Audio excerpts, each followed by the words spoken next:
biggest reasons that people burn out is because of their communication with other people, whether that is your boss, your coworker, your family, your partner, whoever it is. So this video gives you a whole bunch of tools to use in your communication so that communication doesn't have to burn you out so bad. And if the communication tools in this video are useful for you, these are the tools that we use in a community that I'm starting. Now, it is a fresh community, so you would be one of the first members and you would get to help shape what the community looks like so that it is the most helpful for you.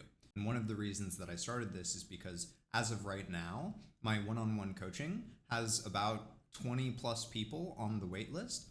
And my goal is to help as many people recover from burnout as possible. And so this is a way that I can help more people recover from burnout and make it more accessible for people. And then what comes with the community is a course, which this video is actually a freebie of. And that course walks you through the exact process that I go through with clients when I work one-on-one with them. And then, of course, I'm there present in the community so that you can ask questions and get feedback and work through things that you're struggling with. So I'll leave a link down in the description so you can check out the community. And without further ado, on to the video. Okay, so let's dive into some communication tools. The first one is reflective listening, which is essentially stating your understanding back to another person. So they will say something to you and you will simply say, it sounds like you're saying, or what I'm understanding is, and then repeat back your understanding. And it is a very unintuitive way to communicate. When you first start doing it, it'll feel a little clunky and awkward, but it is actually really, really helpful for the other person to know that they are being heard and understood. And you may even worry that it could make the other person feel like, why are they just repeating back what I'm saying to them? But that actually never happens. People just love hearing themselves talk from another perspective. One of the common ways that any sort of mental health work is described is that the person that you are working with is serving as a mirror, because we all have blind spots. And so when you reflectively listen, what you are doing is you are helping to fill in those blind spots, because communication at its best is inefficient. So when a thought translates into words, some of the meaning is immediately lost.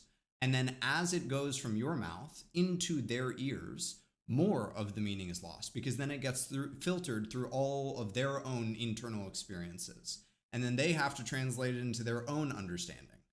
And so what happens when you reflectively listen is that it helps to, you give the other person new meaning by simply incorporating your own understanding of things into the things that they are saying, even though to you it may just feel like you're repeating back what they said to you.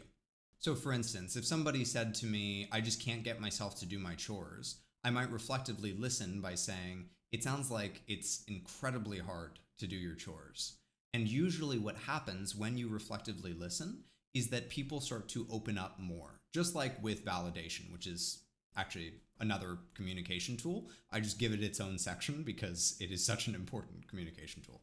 But so when you reflectively listen, people tend to open up more. So you'll say, it sounds like it's incredibly hard to do your chores. And they'll say, yeah, and then continue with whatever it is that they're talking about, which helps you to gain more and more understanding of what is going on for them.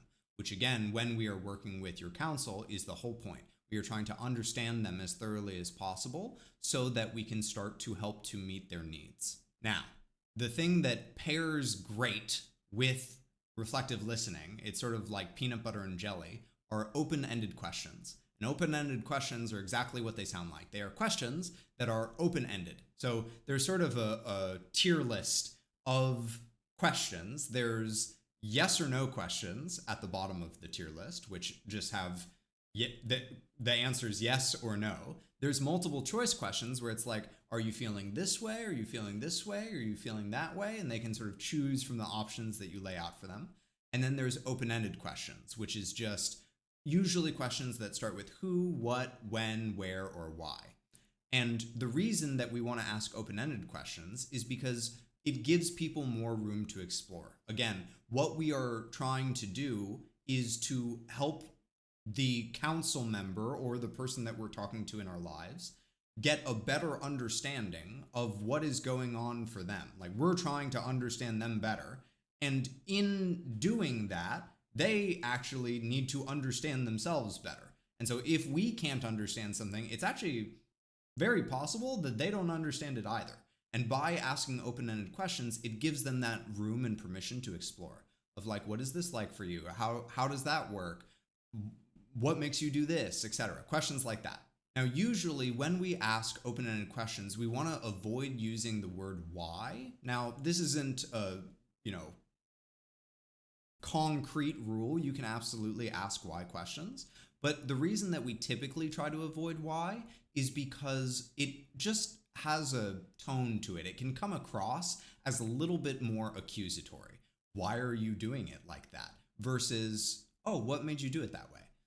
It just has a very different tone in the way that it comes across. And especially for people that don't trust you, people that may feel a little defensive, why can really sort of set off the defenses and they start fighting back against you, or their walls come up, whatever the case. So usually it's better to stick with who, what, when, where. And the reason that we don't usually ask yes or no questions or questions that are multiple choice is, again, because it just cuts off options. Now, one thing that you absolutely can do is you can use a yes or no question or a multiple choice question to queue up for an open-ended question. So, do you experience this? If the answer is yes, then you have, a whole slew of open-ended questions to ask about that. And if the answer is no, you have a whole slew of open-ended questions to ask about that. And that can be a great way to get into an open-ended question. If you can't think of one, all that you can think of are yes or no questions, just make sure that it can lead to more open-ended questions. Now, sometimes, even when you are reflectively listening, asking open-ended questions, you just start to hit a wall. You just start sort of going round and round in circles or fighting each other. You can't make any progress in the conversation. And when that happens, going meta is a really great tool to address that. So what going meta is when you experience that gridlock, that wall where neither of you are making any progress in the conversation, you can actually rise up above the conversation and point that out. You sort of start operating on the conversation at a different level. There's an expression in business that is, you work on the business rather than in the business. So working in the business would be, the daily activities of your job, and working on the business would be doing the work that is necessary to grow your business, that sort of thing. And this is the same sort of idea, that you are working on the conversation rather than in the conversation. So if you are in that gridlock, you might say something like, hey, I noticed that we're kind of stuck in the thing that we're talking about. We just sort of keep going round and round in circles. Can you help me with that? And that's a great example of going meta. And there are all sorts of different situations that you could do this in. Even if you just start to notice something in the conversation that, rather than reflectively listening, you notice that something happens on their face as they say something. It's like, hey, I noticed that XYZ happened when you said that. What's up with that? And then you ask an open-ended question to sort of lead into talking more about that. And you'll notice that I did something at the end of going meta, which is, I noticed we're stuck in this conversation. Could you help me with that? I asked for help, which is another really great communication tool because it sort of disarms defensiveness. It is very hard for somebody to, be defensive and or even attacking if you are asking for help. When somebody asks for help, it's just sort of a natural human instinct that it softens us up. And so if you say, hey, can you help me understand that? Or could you help me with this? It can really help to get somebody to open up and start sharing more of what it is that they're going through. The next communication tool that can be really helpful are I statements, which I know everyone talks about I statements. It's almost a meme at this point, but they are genuinely a really great communication tool. And basically what I statements do is they take away the accusation that is often present in conversations. You didn't do this, or why did you do that? Or I don't like when you do this. And instead, you are saying, this is my experience. I am experiencing this thing. And so it takes away all of the accusation in the conversation. The way to phrase an I statement is one, to state things as factually as possible, two, to state how it made you feel, and three, to avoid using the word you. So for instance, if in a relationship your partner wasn't doing the dishes and that is their chore that they're supposed to take care of around the house, instead of saying you didn't do the dishes or why didn't you do the dishes, you might say something like, hey, when the dishes don't get done, it makes the house feel really messy and overwhelming, and it's hard for me to go about my day-to-day activities. And then if you want to get really fancy, you can even pair it together with some other things like open-ended questions or asking for help, like, could you help me with that? And the way that I expressed that I statement actually leads very nicely into one of the other communication tools, which is stating your needs. That rather than saying, I need you to do this, if you say, this is something that is really important to me, or this is something that I really need, it just has a completely different tone. Because then all of a sudden, people, by doing the thing like washing the dishes, they are helping you. And most people actually like helping people because it makes them feel good about themselves, right? When you help someone, you're like, man, I helped somebody out today. I was a good person today. And so instead of saying you need to do the dishes, why don't you do the dishes? Saying it's really important to me that the house stays clean. And one of the factors of that is the dishes getting done. And then last but definitely not least is boundary setting. I hear this all the time. It's actually a big pet peeve of mine when people say, yeah, it'd be nice to be able to set boundaries, but people just don't listen to them. If somebody can just not listen to your boundaries, then you're not actually setting boundaries. You're just making an ask. You're just saying, hey, please don't do this. And then when they do it, it doesn't matter. Because setting a boundary actually has multiple steps. So first is the setting of the actual boundary where you say, hey, this is what I want you to do or what I don't want you to do. And then the next step is enforcing the boundary, which is just as important as setting it. Because if you set a boundary and don't enforce it, then again, it's not a boundary, it's just an ask. And in order to set a boundary, you have to have some amount of leverage. You have to have something that you can, some consequence that the person has to face if they don't obey the boundary. This is why it's really hard for kids to set boundaries, because when they are dealing with their parents, they actually don't have much power in the dynamic. But when it comes to communicating with a partner or a friend, you actually have a lot more power than you did when you were a little kid. And so you can say, hey, this is the boundary and this is what happens if it is not followed.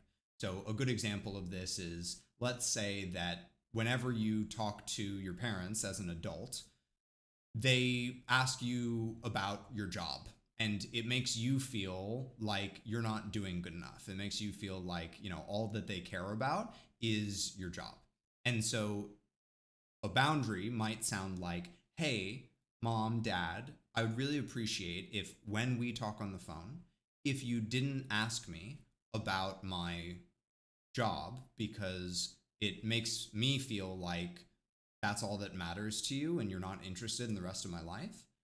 And if you do continue to ask me about my job in the future, I'm just going to hang up the phone and we'll talk next week or, however often you talk to your parents. And what is so hard about this is that a lot of people are like, how do I set boundaries without feeling bad? And it's like, no, you're going to feel bad. Setting boundaries is not fun. No one likes having boundaries set on them. Like, your parents probably will be upset with you that you set a boundary on them. And that is okay. In fact, it is more than okay. It is good. It is good for a healthy relationship. Just like they talk about how, in a healthy relationship, you need to be able to figure out how to resolve conflict with one another. The same thing is true with boundaries, that by setting boundaries, you are creating safe limits within the relationship. And so you know what is okay and what is not. And you are able to exist in that relationship and feel safe in it, rather than it being a dread every time you have to talk to your parents or whatever. And so your parents probably will be mad at you. They probably will be upset with you for, hanging up the phone if you do have to enforce that boundary. And your job, as hard as it is to tolerate that, is to say, I totally understand that you're upset that I hung up the phone, and I won't do that if you don't talk to me about my job, because that's not something that I want to talk about with you. I've expressed this multiple times and you have continued to talk about it. So now I'm enforcing this boundary. One last really important thing about boundary setting is decompressing before you set boundaries. So a lot of people will try to set boundaries while they are in the heat of the moment, right? They will try to express a boundary while they're in an argument. And that is actually the worst time to express boundaries because emotions are so high. And so it's very difficult to communicate clearly. And when you are setting a boundary, you want things to be very clear and concise. And so a really important step is to actually decompress before you set the boundary. You want to take out all of the, emotional energy before you go and talk to the person about whatever boundary it is you're trying to set. And it can feel really uncomfortable in relationships to talk about a problem when it is not present in the moment. It's like, oh, but like we're doing so well and it just didn't come up. It felt weird to bring it up. And yes, it will feel weird to bring it up. And I encourage you to do it anyway, because the more that you do this, the more that you intentionally work on the dynamic of your relationship, the more your relationship is going to blossom and bloom and be a beautiful butterfly and all that wonderful stuff.